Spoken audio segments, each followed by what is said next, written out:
ბაღდადში რუსთაველის ქუჩაზე ნომერ 16 კორპუსთან მიწის მასა ჩამოიშალა. ტერიტორიიდან 19 ოჯახი გაიყვანეს. ისინი დროებით ალტერნატიულ უსაფრთხო საცხოვრებელ ფართში არიან გადაყვანილები. ბაღდადის მუნიციპალიტეტის მერიამ ოჯახების ქირით გაყვანის გადაწყვეტილება მას შემდეგ მიიღო, რაც რკინა ბეტონის საყრდენი კედლებისა და სანიაღურეების მოწყობის პროცესში შენობასთან ეზოში მიწა ჩამოიშალა. ბაღდადის მუნიციპალიტეტის მერიის ცნობით, ბინის მდგომარეობის შემოწმების მიზნით გეოლოგიური კვლევა განხორციელდა.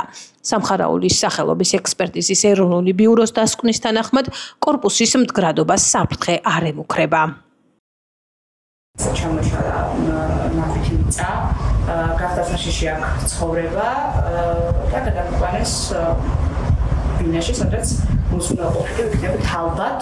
რამდენ ხანს ითვალისწინებს? ორი სამუშაო თვე ალბათ. არ იყო იმ ეტაპზე საშიშროება, რომ გადავიყვანეთ.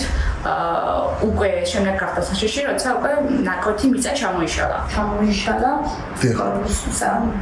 მიწა. მიწის ნაწილი, დიახ. მიწის ნაწილი, დიახ.